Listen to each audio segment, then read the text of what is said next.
যুবক, তুমি যতগুলো নারী দেখো, ছবি দেখো, উলঙ্গ নাচ দেখো, এতগুলো নারী দিয়ে তোমার লাগবে না তো ভাইয়া।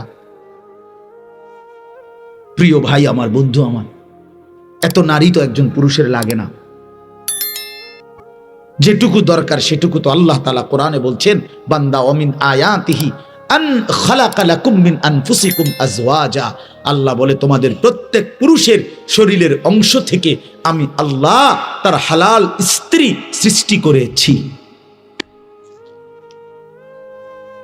তো যেটা আল্লাহ পাক চাহিদা দেয় সেটা পূরণের ব্যবস্থা আল্লাহ রাখছে। তৃষ্ণা আল্লাহ দিছে, পানি আল্লাহই ব্যবস্থা করছে। ক্ষুধা আল্লাহ দেয়, খাবার আল্লাহই ব্যবস্থা করে। ঠিক এরকম কামনা বাসনা যৌন চাহিদা এটা আল্লাহ প্রদত্ত, তো সেটা পূরণের জন্য হালাল স্ত্রী আল্লাহই ব্যবস্থা রাখছেন। তুমি কেন তার আগে একটু অপেক্ষা করো? মানুষের প্রত্যেকটা মানুষ খাবারও তো সারাদিন খায় না। খাবারের জন্য, দুনিয়ার জন্য, যে কোনো বিষয়ের জন্য তো মানুষ সবর করে, একটু অপেক্ষা করে।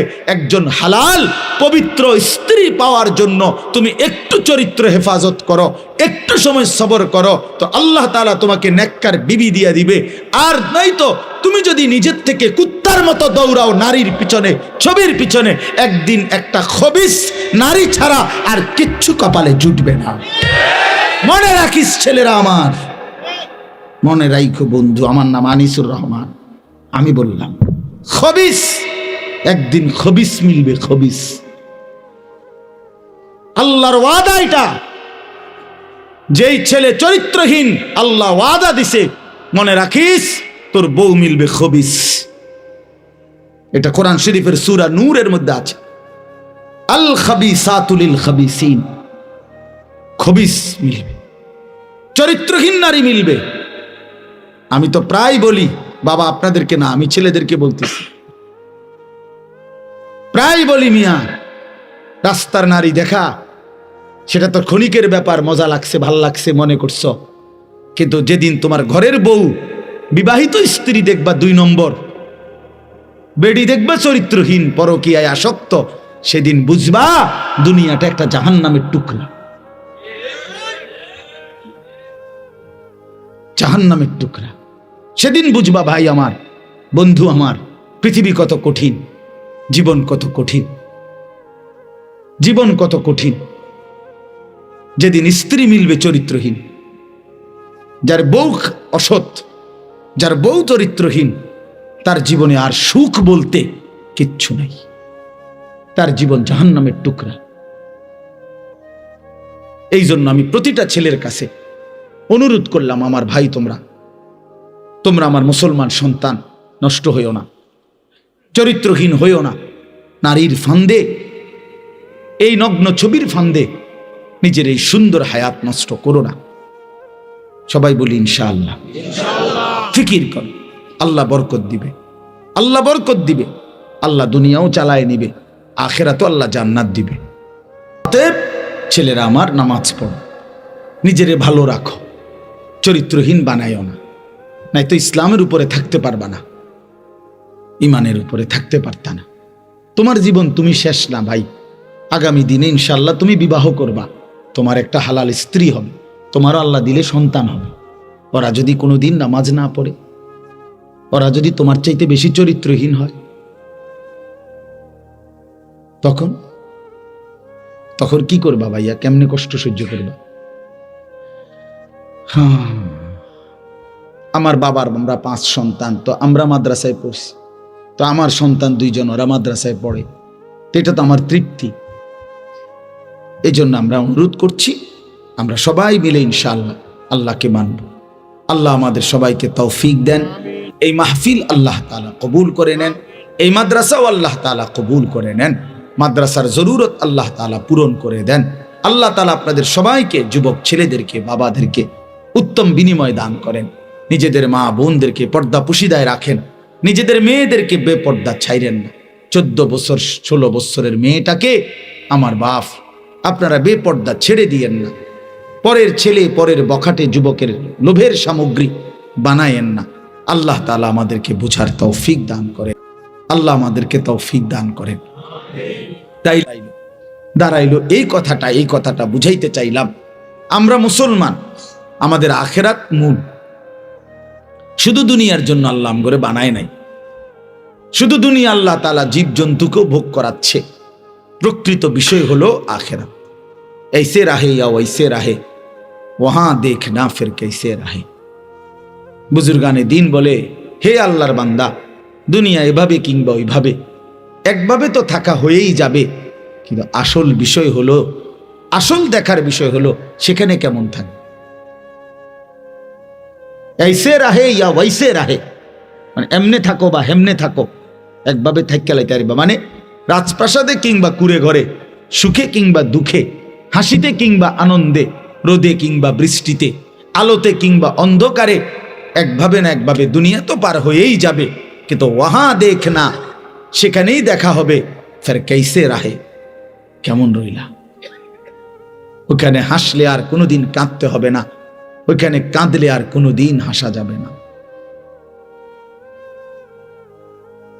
আর কোনোদিন না। ইন্নাল মুজরিমিনা ফি আযাবি জাহান্নামা খালিদুন।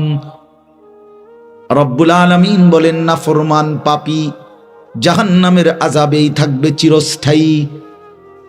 লা ইউফাত্তারু আনহুম ওয়া হুম ফীহি মুবলিসুন। এক সেকেন্ডের জন্য জাহান্নামের আযাব বিরতি দেয়া হবে না। আল্লাহ বলেন, ওয়া হুম ফীহি মুবলিসুন, জাহান্নামী অনন্তকাল বিষণ্ণ মলিন চেহারা নিয়েই পড়ে থাকবে, কোনোদিন হাসি ফুটবে না, কোনোদিন না। ওয়ামা যালামনাহুম ওয়ালাকিন কানু হুমুজ যালিমিন। আল্লাহ বলবে, বান্দা চিল্লাও কেন, হে জাহান্নামী বান্দা, আমি তোমার উপরে কোনো জুলুম করি নাই বান্দা, তুমি নিজেই নিজের উপরে জুলুম করেছো। মনে করে দেখো, আমি সময় দিয়েছি, যেটুকু বিধান দিয়েছি তার চাইতে কম। 1টা বাজে জোহরের আজান হয়েছে, 3:45 বাজে আসরের নামাজের আজান হইছে, মাঝখানে 3.5 ঘন্টা, 12 রাকাত নামাজ পড়তে 3.5 ঘন্টা লাগে না? লাগেনি? তাইলে ফজরের নামাজের সময় যদি হয় 1 ঘন্টা, 4 রাকাত নামাজ পড়তে তো 1 ঘন্টা লাগে না? লাগেনি? তাহলে আল্লাহ বলেন, সময় দিয়েছি যে দূর, বিধান দিয়েছি তার চাইতে কম, হুকুম দিয়েছি সামান্য সামান্য। হ্যাঁ হ্যাঁ, তোমারে রাখতে বলেছি 39 টাকা, আমি আল্লাহর জন্য যাকাত দিতে বলেছি 1 টাকা। 40 টাকায় 1 টাকা, তাও যদি 1 বছর পূর্ণ হয়, তাও যদি নেশাব পরিমাণ হয়, বুঝেন না? তাহলে আল্লাহ বলেন, সারা জিন্দেগি দিয়েছি কোটি কোটি টাকা, হজ করতে ফরজ করেছি মাত্র 1 বার। কষ্ট দিলাম কই? চাপ দিলাম কই? বোঝা দিলাম কই বান্দা? ওমা জাআলা আলাইকুম ফিদ্দীন মিন হারাজ। আল্লাহ বলেন, তোমাদের উপরে দ্বীনের নামে কোনো কষ্ট আমি আল্লাহ চাপিয়ে দেই নাই। তুমি জানো না বান্দা, আমার চাইতে মেহেরবান মাওলা আর তো কোথাও মিলবে না। আমি তো আমার বান্দার প্রতি খুব বেশি দয়াবান। কেন চাপ দেব, কঠিন বানাবো কেন? কোরআনুল কারীমে আল্লাহ বলেন, ইউরিদুল্লাহু বিকুমুল ইউসরা ওয়ালা ইউরিদু বিকুমুল উসরা। আল্লাহ বলেন, আমি আল্লাহ চাই বান্দা প্রতিটি হুকুম তোমার কাছে সহজ করতে, আমি মোটেও কঠিন করতে চাই না। কঠিন করলো কই? বোঝা দিল কই? এজন্য ভাই, আল্লাহ ডাক দিয়ে বলবে, ওমা যালামনাহুম ওয়ালাকিন কানু হুমুজ যালিমিন। আল্লাহ বলবে, বান্দা আমি জুলুম করি নাই, তুমি করেছো, তুমি নিজের উপরে জুলুম করেছো। জাহান্নামী জাহান্নামের আগুনে পুড়তে পুড়তে, চিৎকার করতে করতে, লক্ষ কোটি বার আল্লাহর কাছে একটু বিশ্রাম চাইবে, মিলবে না। তখন জাহান্নামী, কোরআনে আছে, জাহান্নামের ফেরেশতাকে ডাক দিয়ে বলবে, ওয়ানাদাউ ইয়া মালিকু লিয়াকদি আলাইনা রাব্বুক।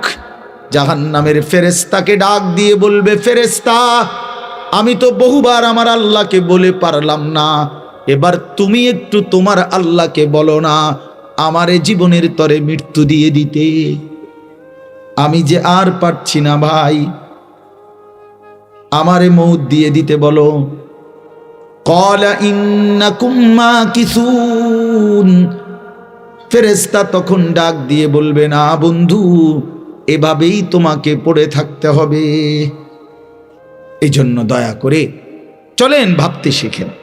আমরা কিন্তু আসলে আপনাদের কাছে সর্বোচ্চ মহব্বত দিয়ে বুঝাইতে চেষ্টা করি, আখেরাত মনে করাই আখেরাত।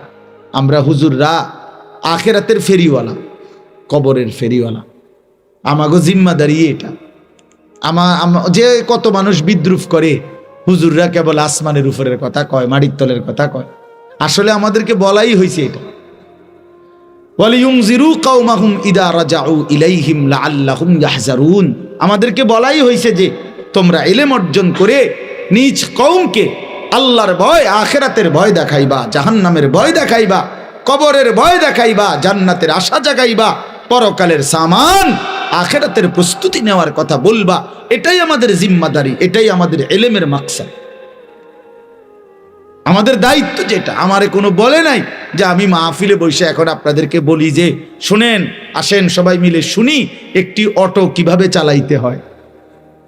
এখন এটা বলতাম নাকি? কথা বলেন না কেন? আপনি হাসবেন না? কথা বলে, এটা বললে হাসবেন কি না বলেন? যে আপনি অটো চালানি বলতেছেন। হ্যাঁ, তাইলে এই জন্য আল্লাহ তাআলা আমাদেরকে জিম্মাদারি দিয়েছেন আখিরাত বুঝেন। আমি যেই ছোট্ট সূরাটা পড়ছি এবার তরজমা শুনেন, তাইলে আমার কথা শেষ। আল্লাহ তাআলা বলতেছেন কোরআনুল কারীমের 99 নম্বর সূরা, 30 নম্বর পারা, সূরা জিলজাল। আল্লাহ তাআলা বলতেছেন, বান্দা, এই যে চারদিকের যা পৃথিবী তুমি দেখছো, এটা যেমন চমৎকার সুন্দর, কিন্তু এটাও সত্য মনে রেখো, একদিন আমি এই গোটা কায়নাত রাখবো না, একদিন আমি রাখবো না। অচিরেই অল্প সময়ের ব্যবধানে একদিন ইসরাফিল ফু দিবে, জমিনের মধ্যে ভূমিকম্প শুরু হবে, আর গোটা সৃষ্টি একসাথে ভাঙতে শুরু করবে। সারা পৃথিবী নিয়ে ভাঙচুর শুরু হবে। কি ভাঙবে? ইজাস সামাউন ফাতারাত, সাত আসমান ভেঙে ভেঙে পড়বে। বা ইদাল কাওয়াকিবুন তাসারাত, কোটি কোটি কোটি কোটি তারকারাজি খুশে খুশে পড়বে। বা ইদাল বিহারু ফুজ্জিরাত, সাগর নদী খাল পুকুরের পানিগুলো উতরাইতে থাকবে টকবক করে, উতরাইতে উতরাইতে বাষ্পের মতো উড়ে যাবে। ইয়াউমা তাকুনুস সামাউ ইয়াউমা ইয়াকুনুন নাসু কাল ফারাশিল মাবসুস, মানুষগুলো ওই উলু পোকা আগুনের মধ্যে বাতির সামনে যেভাবে চারদিক থেকে উইরা উইরা আইসা পড়ে, মানুষগুলো এরকম বিক্ষিপ্ত পতঙ্গের মতো, উলু পোকার মতো ছুটতে ছুটতে যে যেখানে যেই কোনো জায়গায় ছুটে ছুটে গিয়া পড়ে মরে যাবে। ওয়াতাকুনুল জিবালু কাল ইহনিল মানফুশ, ধুনাই করা তুলা, ধুনানো মানে ওই লেফ তোষক বানাইবার আগে যে ধুনায়, এইরকম ধুনিত তুলার মতো পাহাড়গুলো তুলার মতো উঠতে থাকবে। কোরআন শরীফে আল্লাহ বলছেন, ইয়াউমা তারাউনাহা তাদহালু কুল্লু মুরদিআতিন আম্মা আরদাআত, মা তার কোলের বাচ্চাকে দুধ খাওয়াইতেছিল, আর ইসরাফিল ফু দিবে। আল্লাহ তাআলা বলে মা তার দুধের বাচ্চা ছুঁড়ে ফেলে দেবে, ছুটতে থাকবে পাগলের মতো। তাদাউ কুল্লু জাতি হামলিন হামলাহা, গর্ভবতী নারী এমন জোরে ছুটবে পেটের বাচ্চা নিজে নিজেই পড়ে যাবে। ওয়াতারান নাসা সুকারা, মানুষগুলো সব মাতাল হয়ে যাবে। জুমিআ আশ-শামসু ওয়াল কামার, সূর্য চন্দ্র এক হয়ে যাবে। ইয়াকুলুল ইনসানু ইয়াউমাইদিন আইনাল মাফার, লোকেরা একে অপরকে জিজ্ঞেস করবে, ভাই পালাবো কোথায়, আশ্রয় নেব কোথায়?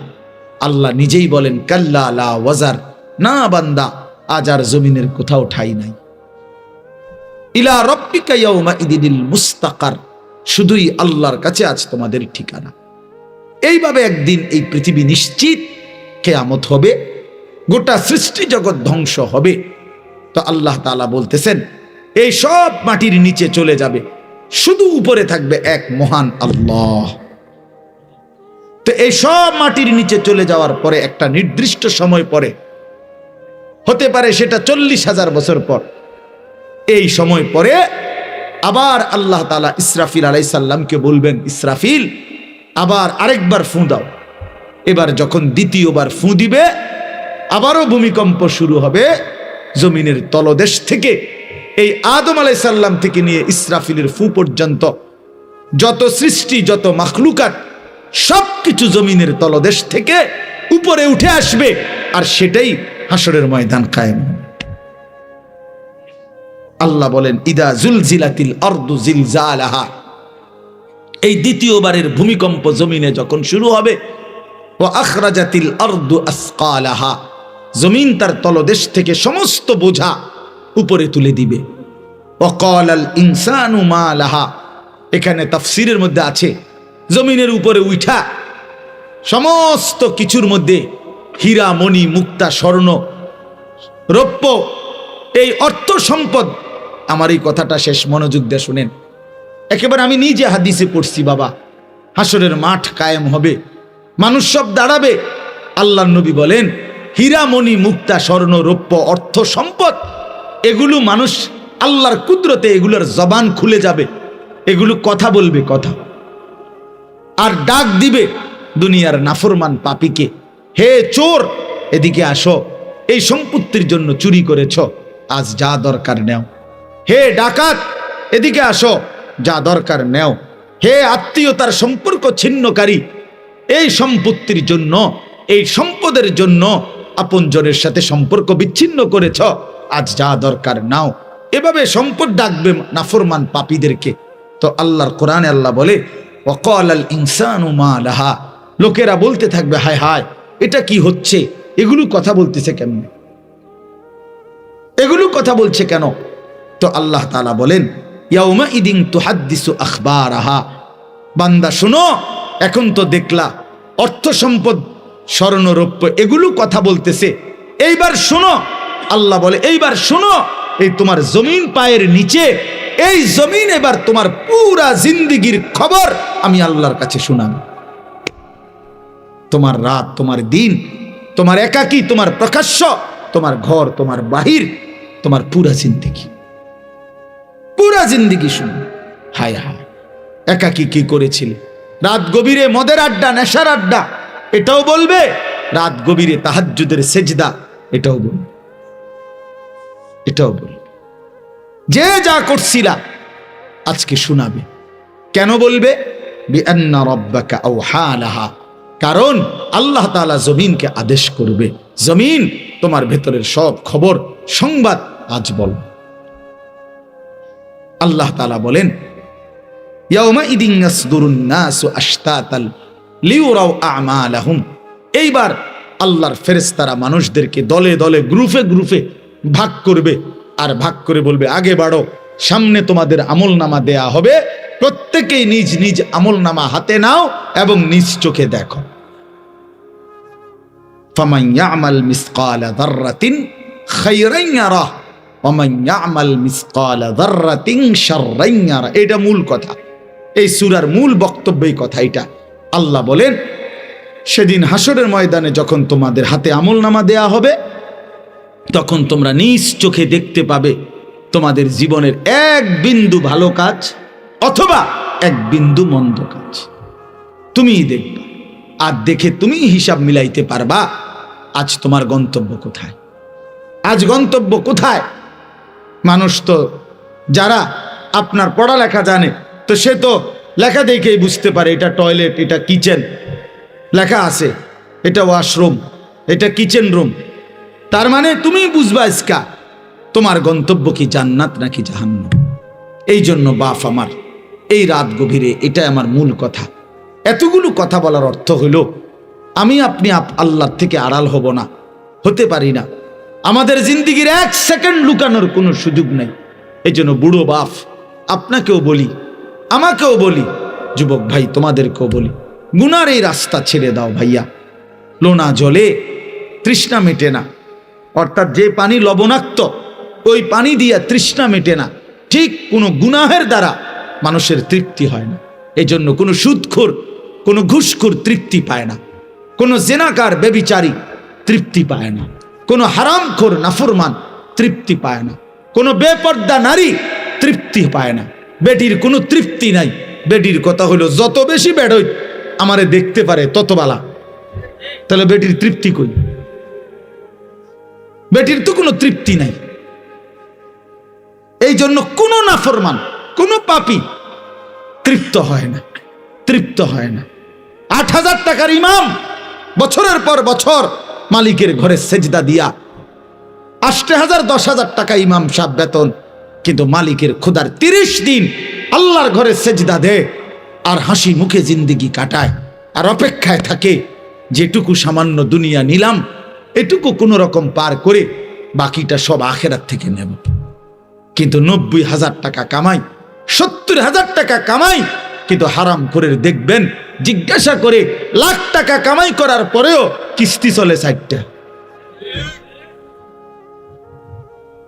কিস্তি চলে কয়টা? ৪টা। খবর নিয়ে না, কিস্তি শেষ হয় না, কিস্তি তার শেষ হয় না। তো কি লাভ হইল ভাইয়া? কি লাভ হইল? এজন্য দুনিয়া ধোকা, দুনিয়া ধোকা, দুনিয়া ধোকা। আখিরাতি আসল, আখিরাতি আসল।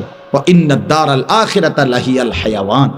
আল্লাহ বলছে আখিরাতি জীবন, আখিরাতেই সে জীবন, সফলতা। এজন্য চলেন আজকে আমরা নিয়ত করি প্রত্যেকে, তোমরা যে কয়জন ছেলে মনোযোগ দিয়ে শুনছো, আমি তোমাদের কাছে অনুরোধ করি ভাই, নামাজ পড়ো। আগামীর সম্ভাবনা মনে রাখো ইসলামের। তুমি যদি ইসলামের সাথে সম্পৃক্ত না হইতে পারো, বিশ্বাস করো বেঈমানের খপ্পরে পড়ে যাবে। আগামীর মুখোমুখি সারা পৃথিবী, আমি বহুদিন বলছি, আজও বলি, আগামীর পৃথিবী শুধু বাংলাদেশের ২-৩টা দলের লগে এই হিসাব না। আগামীর পৃথিবী, গোটা পৃথিবী ঈমান এবং কুফর মুখোমুখি, মুখোমুখি। আগামীর সময় এটাই, মাহদী এবং দাজ্জাল, এটাই এটাই। এই জন্য যে ছেলের কপালে সেজদা আছে, ইনশাআল্লাহ সে ইমানদারদের দলভুক্ত হইতে পারবে, মাহাদির দলভুক্ত হবে। আর তোমরা যারা নামাজ পড়ো না, তোমাদের চুল যাদের বেঈমানের মতো, তোমাদের চলাফেরা যাদের বেঈমানের মতো, প্রথম ধাক্কাতেই বেঈমানের খপ্পরে পড়ে যাবে, দাজ্জালের খপ্পরে পড়ে যাবে। এটা মনে রাখো, মনে রাখো ভাইয়া। আগামীর সম্ভাবনা আলহামদুলিল্লাহ, এটা বাস্তবতা, বাস্তব। আমার শায়েখ আল্লামা মুফতি মুশতাকুর নবী সাহেব কালকে খুশিতে আনন্দে বলতেছেন যে এই যে আপনারা দেখছেন সিরিয়ার এক স্বৈর শাসক বাশার আল আসাদ, সে পলাইছে, পলাইছে। এই বাংলাদেশের স্বৈর শাসক যেভাবে হেলিকপ্টারে পলাইছে, ওইটাও বিমানে পলাইছে। এভাবে দিকে দিকে এই আগামীর কোন একদিন দেখবেন ইনশাআল্লাহ, ইনশাআল্লাহ, ইনশাআল্লাহ। জানো না ছেলেরা, তোমরা গুনার মধ্যে মজা পাইছ, তোমরা উলঙ্গ নারীর মধ্যে জীবনের সুখ খুঁজতেছ না দোস্ত। উলঙ্গ নারী, বেপর্দা নারী, জিনা ব্যভিচারের ছবি তোমারে সুখ দেবে না। সেজদায় সুখ, সেজদায়। আমরা দুঃখে নাই, আমরা 5 ওয়াক্ত নামাজ পড়ে অসুখী না। আমাদেরও বিবি আছে, আমাদের সন্তান আছে, আমাদের ঘর আছে। আমরা মালিককে সেজদা দিয়া 24 ঘন্টা আনন্দের মধ্যেই আছি। তুমি সুখে নাই, তুমি সুখে নাই। কোন হারাম খোরকে কেউ ইজ্জত করে না, ভালোবাসে না, একজন কেউ না। আমারে বলছে, আমারে, আমি দেখলাম প্রথম কইলো জি স্যার, জি জি জি জি জি জি জি জি জি জি, মনো 5 মিনিটেতে মনো 30 বার কইলো জি জি। বেটা শরীরে সারছে না, কখজুর মন্ডা চাইছে ফাঁসাতে একটা লাত্তি দিই। আমি বললাম আস্তাগফিরুল্লাহ, আপনি কিও কন এখন আপনি জি জি কইতাম, ফেনা ছুটতে গেল, আপনি অনকন ফাঁসাত লাত্তি দিতেন মনে করেন। এক লোকের কথা বলছি আমি, হে কহুজুর, একটা কাঠটা সুদখো, কাঠটা সুদখো, তাহলে ইজ্জত কই? হারামখোরের সম্মান কই? কি সম্মান আছে? তোমরা একটা ছেলে বলো, তুমি কোনোদিন ইনসাফের সাথে একটা মিনিট বন্ধু, তোমরা যারা নামাজ পড়ো না, তোমাদের শরীর যাদের নাপাক, পেশাব পায়খানা করে, যারা টয়লেট পেপার পানি ঠিকমতো ব্যবহার করো না, যারা নারী ছবি নিয়ে মোবাইল নিয়ে সারা দিন রাত পড়ে থাকো, তোমার সমবয়সী কিছু বন্ধু ছাড়া পৃথিবীর কোনো ভালো মানুষ তোমারে কোনোদিন ডাক দিছে কিনা তুমি একটাবার মনে করো। সমবয়সী কিছু বন্ধু আছে, এগুলো এক হমাইন্না এক লগে তোমার সাথে অসৎ চলে ফিরে, হয়তো হেরা হয়তো তোমার চুলের দিকে তাকাইয়া বলছে দোস্ত সেরকম, তুমি জিঙ্গাইলে না সেরকম ডাকাডা, ঠিক আছে আমিও ধরে নিলাম তোমারে সেরকম দেখা যাইতেছে, এখন সে কে? না না না, সে ডাকে, ওই সে কে? সেরকম যে দেখা যায়, সেরকমটা কি গাঁজাখোর, না ফুট্টাখোরের মতো, না বাবাখোরের মতো, না ডাইলখোর, না ইয়াবাখোরের মতো? জিঙ্গাইলে না দোস্ত সেরকম যে কইলা, কি আমারে কি দেখতে কি জোনায়েদ বাগদাদির মতো লাগে, না বাইজিদ বোস্তামির মতো লাগে?